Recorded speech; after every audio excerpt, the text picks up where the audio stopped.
Good morning students.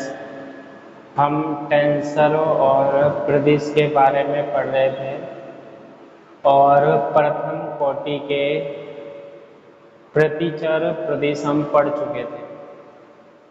ठीक है, आज हम स्टार्ट करते हैं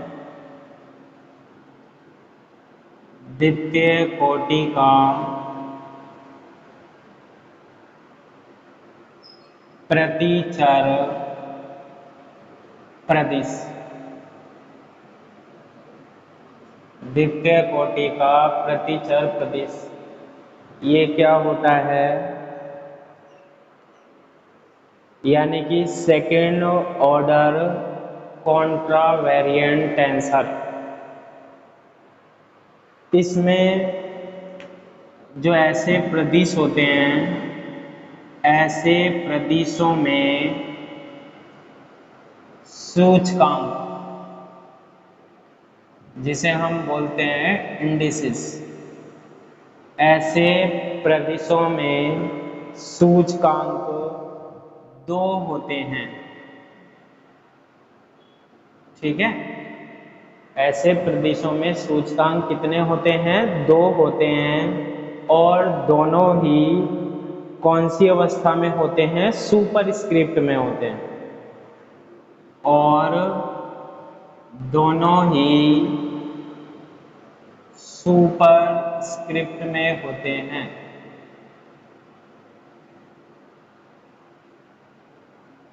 दोनों ही कैसे होते हैं? सुपरस्क्रिप्ट में होते हैं। ठीक है, इसलिए इसे द्वितीय कोटि का प्रतिचर प्रदिश कहते हैं। ये द्वितीय कोटि, सेकेंड ऑर्डर द्वितीय कोटि का क्या कहलाता है? प्रतिचर प्रदिश कहलाता है, यानी सेकेंड ऑर्डर कहलाता है, होता है या कहलाता है। ठीक है, तो इसमें हमारे पास जो सूचकांक होंगे, इंडिसेस होंगे, वो कितने होंगे? दो होंगे। मैंने कल भी बताया था कि हम जो निर्देश तंत्र काम में लेंगे वो कितने लेते हैं? इसमें हम दो लेते हैं। एक तो लेते हैं हम एस निर्देश तंत्र, और दूसरा हम लेते हैं क्या? एस डैश निर्देश तंत्र काम में लेते हैं। ठीक है, तो सबसे पहले एक तो हम बात करते हैं एस निर्देश तंत्र की, और दूसरा क्या? एस डैश निर्देश तंत्र। ठीक है, तो देखो निर्देश तंत्र को कैसे व्यक्त करता है? माना एक्स आई किसको रिप्रेजेंट करता है?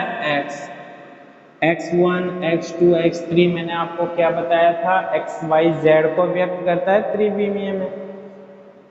माना xi तंत्र में जो प्रदिश है, भौतिक राशि होती है, ये भौतिक राशि को व्यक्त करते हैं हम। जो प्रदिश है वो a लिख देते हैं। अब जो इसमें सूचकांक लगाते हैं हम, क्या लगाते हैं? सूचकांक इंडिसेस, वो कितने होते हैं? दो होते हैं, और दोनों कहाँ लगेंगे? सुपरस्क्रिप्ट में, यानी कि कहाँ? ऊपर लगेंगे यहाँ पर। अब कोई से भी हम दो इंडिसेस काम में ले लेते हैं। मान लो मैंने ले लिया J और K है यहाँ पर है। इसी तरीके से हम कौन से निर्देश तंत्र में भी ले लें? एस डैश निर्देश तंत्र, जिसे हम बोलते हैं एक्स बार आई तंत्र में। ठीक है, अब इसमें भी हमें क्या लेना पड़ेगा? प्रदिश लेना पड़ेगा, और इसमें प्रदिश जो हम लेंगे वो कुछ भी ले सकते हैं, दो। ये मान लो ए बार क्या है? LM है। ठीक है, ए के ऊपर क्या है? LM। तो देखो मैंने आपको बताया था, जब भी आप कॉन्ट्रावेरिएंट पढ़ रहे हो या फिर प्रतिचर पढ़ रहे हो ना, तो एस डैश वाला तो इधर लिखना और एस वाला इधर लिखना। तो सबसे पहले ये जो है द्वितीय कोटि का, इसको हम कैसे रिप्रेजेंट करते हैं? देखो एस निर्देश तंत्र में तो ये है ये, और एस डैश तंत्र में ये है, तो इनके बीच में रिलेशन क्या होगा? ये तो पहले आप लिखो एस डैश में तो क्या होगा ए बार एल एम। ये क्या है, प्रतिचर प्रदिश है। ये प्रतिचर कॉन्ट्रा वेरिएंट क्या है, ये प्रदिश है A L M. L M क्या है हमारे पास, सुपर स्क्रिप्ट है दो, एल और एम इनकी वैल्यू होती है। और एस निर्देश तंत्र की जब हम बात करते हैं तो उसमें क्या है, ए जे के है। ठीक है, अब इनमें रिलेशन कैसे हम बना देंगे, सबसे ऊपर तो आता है इसमें कौन सा, एस डैश वाला। ध्यान से सुनना, चाहे फर्स्ट ऑर्डर पढ़ते हैं, चाहे सेकंड ऑर्डर पढ़ते हैं, चाहे थर्ड ऑर्डर पढ़ते हैं, कॉन्ट्रा वेरिएंट है या फिर प्रतिचर है, ऊपर वाले में हम कौन सा वाले निर्देश तंत्र को लेंगे, एस डैश वाले को, और नीचे वाले, नीचे बटे में जो लिखेंगे वो एस वाले को। तो करना क्या है, del x upon del x लिख दो। दो है, द्वितीय कोटि का है तो डेल एक्स अपॉन क्या लिख दिया हमने, डेल एक्स लिख दिया। अब ऊपर तो क्या लिखेंगे, डैश वाला, तो यहाँ लगा दो डैश और यहाँ भी लगा दो डैश, मतलब बार लगा दो, ये एस डैश को व्यक्त करता है। और एस डैश में क्या है, एल और एम, इस पर लगा दो एल और इस पर लगा दो एम। नीचे वाला एस निर्देश तंत्र होता है। एस निर्देश तंत्र में क्या है हमारे पास, जे और के, तो यहाँ लगा दो जे और ये लगा दो के। ये क्या कहलाता है, द्वितीय कोटि का प्रतिचर प्रदिश कहलाता है। ठीक है, ये क्या कहलाता है हमारे पास, द्वितीय कोटि का क्या, प्रतिचर प्रदिश कहलाता है। बस ऐसे ही हम देखते हैं अब तृतीय कोटि का प्रतिचर प्रदिश, और इसको हम कैसे व्यक्त करते हैं। देखो ये ध्यान रखना है, दो निर्देश तंत्र होगा, एक तो एस डैश होगा और एक एस होगा। ठीक है, तो अब हम देखते हैं क्या, तृतीय कोटि का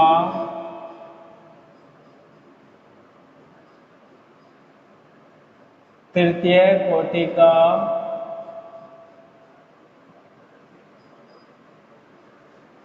प्रतिचर प्रदिश है ना, यानी थर्ड ऑर्डर को कॉन्ट्रा वेरिएंट टेंसर।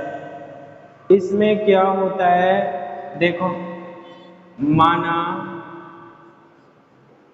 एक्स आई निर्देश तंत्र, माना एक्स आई निर्देश तंत्र, तो देखो ये एक्स आई का मतलब आई की वैल्यू 1, आई की वैल्यू 2, आई की वैल्यू 3, बीवी में x1 किसको व्यक्त कर रहा है, x को, x2 किसको व्यक्त करता है, y को, और x3 किसको व्यक्त कर रहा है, z को व्यक्त करता है ना।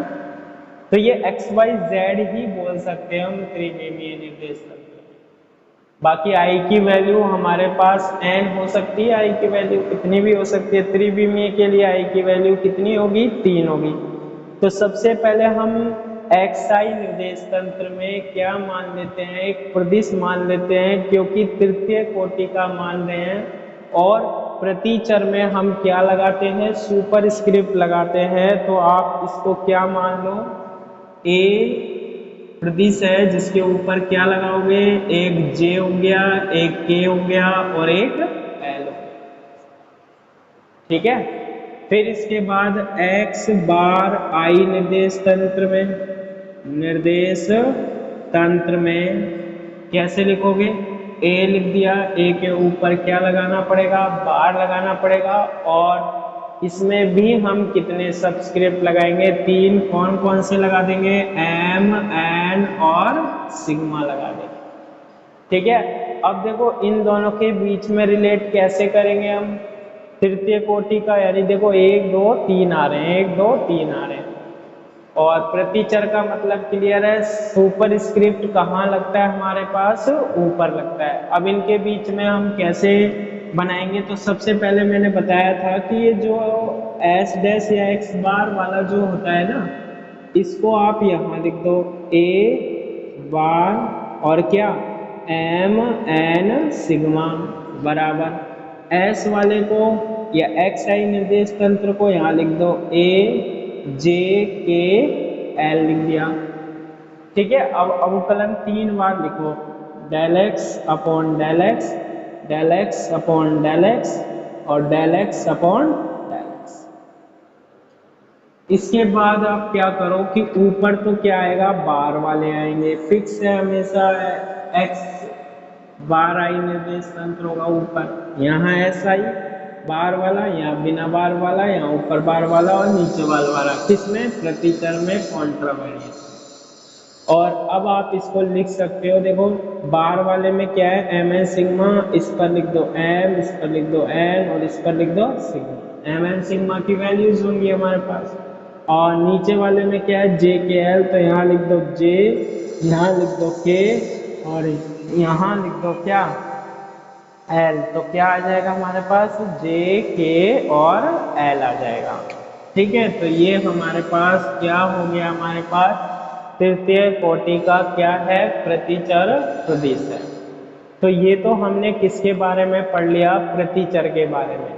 दूसरा हमारे पास कौन सा था, सहचर था और कोवेरिएंट था। तो उसमें क्या होता है, तो इसमें तो आप ध्यान रखना है, यहाँ पर एक्स आई बार निर्देश तंत्र, यहाँ एक्स आई निर्देश तंत्र, ऊपर बार वाला और नीचे बिना बार वाला।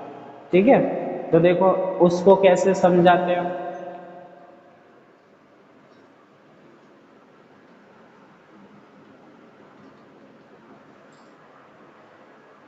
अब हम पढ़ते हैं क्या इसमें, सहचर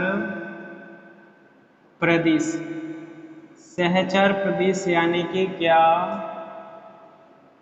कोवेरिएंट टेंसर। ठीक है, सहचर प्रदिश यानी कि क्या, कोवेरिएंट क्या, टेंसर। ठीक है, ये जो सहचर होता है ना, इसमें जो सूचकांक होता है या इंडिसेस होता है, वो हमारे पास कौन सी अवस्था में होता है, सबस्क्रिप्ट की अवस्था में होता है।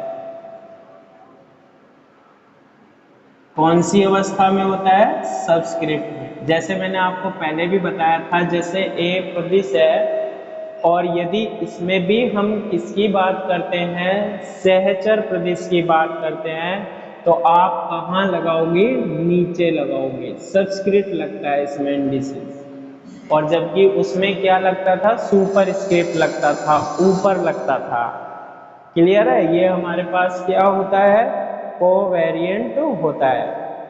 ठीक है, तो सबसे पहले हम वही पढ़ते हैं क्या, प्रथम कोटि का, प्रथम कोटि का सहचर प्रदिश। प्रथम कोटि का सहचर प्रदिश का मतलब होता है फर्स्ट ऑर्डर कोवेरिएंट टेंसर। ठीक है, इसमें सूचकांक कितने होंगे, मैंने आपको पहले भी बताया, जब फर्स्ट ऑर्डर होगा तो सूचकांक जो होगा इसमें कितना होगा, 1 होगा, इंडिसेस कितना होगा, 1 होगा।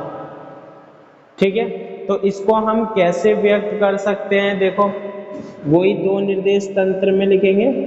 माना एक्स आई तंत्र में, सिस्टम में है ना, त्रिविमीय होगा तो x1 x2 आई की वैल्यू 3 होगी, x1 x2 x3 जो कि किसको रिप्रेजेंट करती है, x y z को रिप्रेजेंट करती है।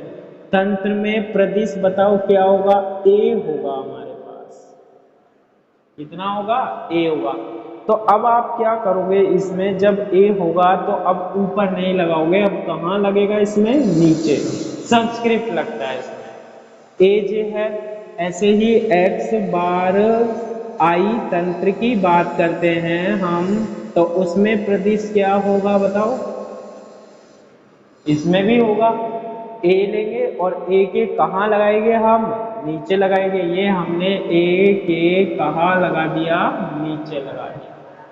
आ गई बात समझ में। तो ये एक तंत्र में और ये दूसरे तंत्र में। प्रथम कोटि का सहचर प्रदिश में सूचकांक कितना होता है, 1 होता है। ये देखो इसमें भी 1 है और इसमें भी 1 है। दो निर्देश तंत्र के बीच में अब हम क्या कर सकते हैं, संबंध निकाल सकते हैं।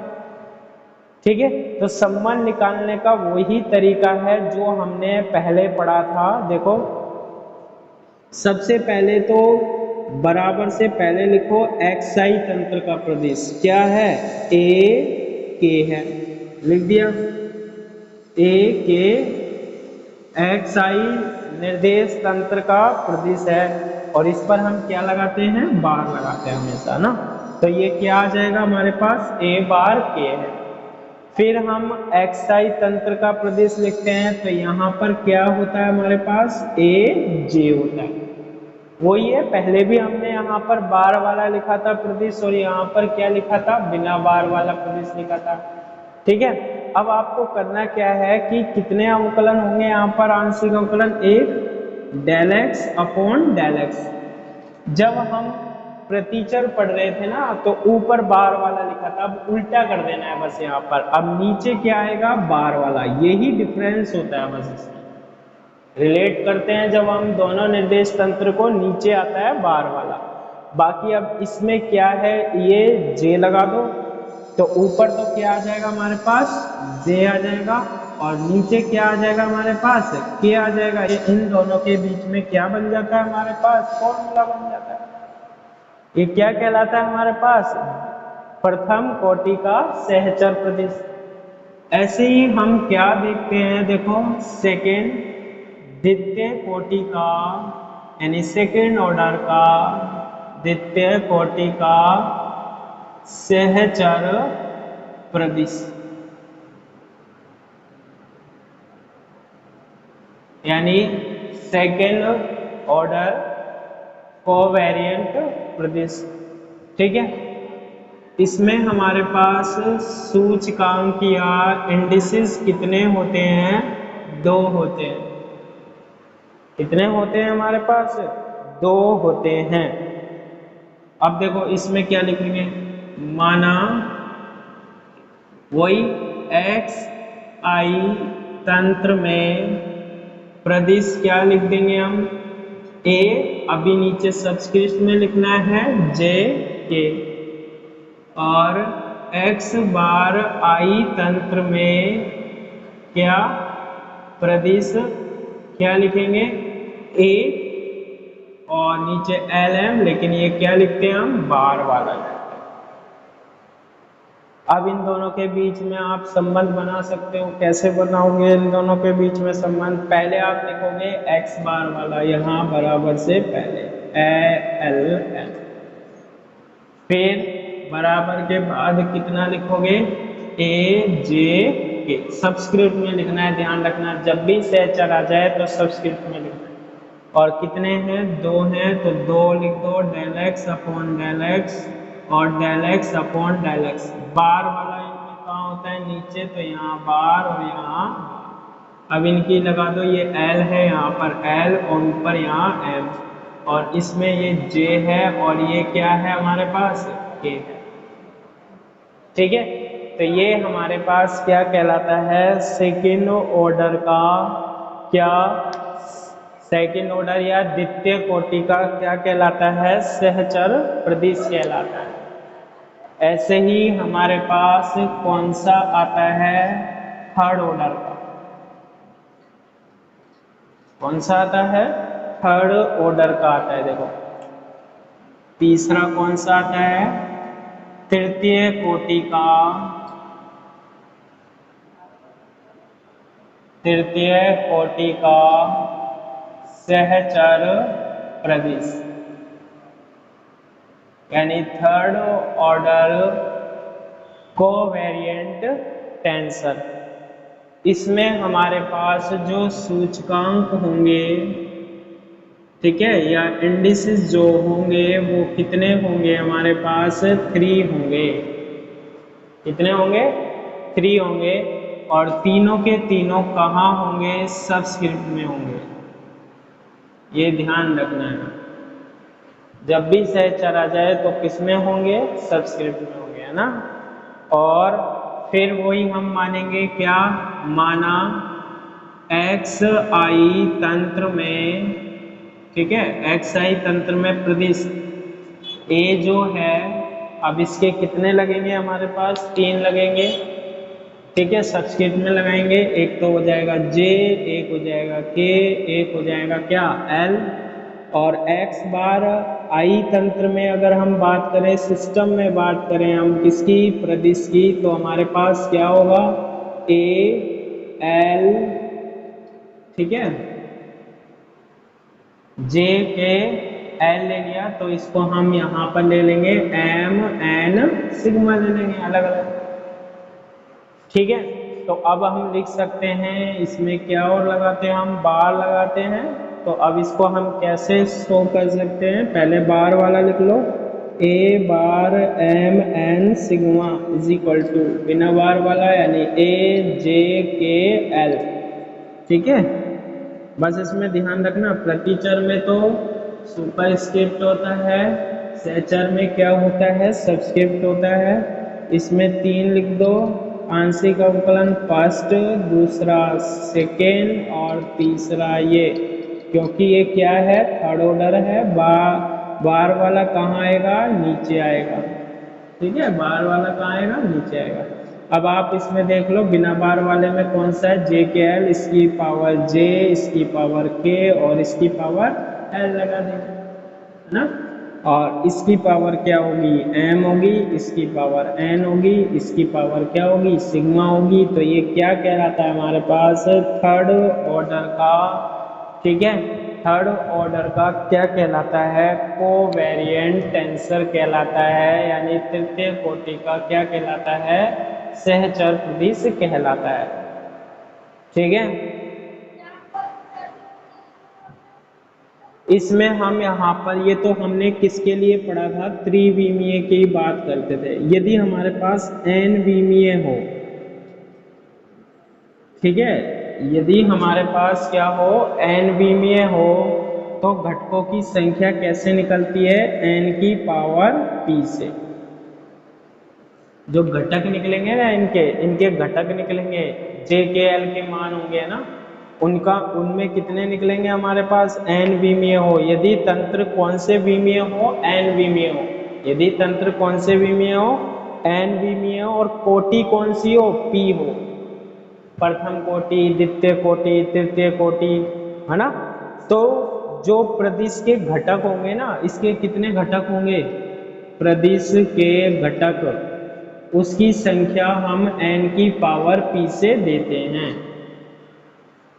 ठीक है, किससे देते हैं, n की पावर p से देते हैं। अब जैसे त्रिविमीय की बात करते हैं, त्रिविमीय की, तो 3 होता है इनका वाला, और कोटि 3, तो टोटल कितने घटक मिलते हैं इसके, 27 मिलते हैं। त्रिविमीय में n इज इक्वल टू 3, और कोटि भी अगर उसकी 3 हो तो इसके टोटल घटक कितने मिलेंगे, इसके 27, जब हम इनकी वैल्यू रखेंगे। तो ये हमारे पास क्या हो गया, सहचर प्रदिश।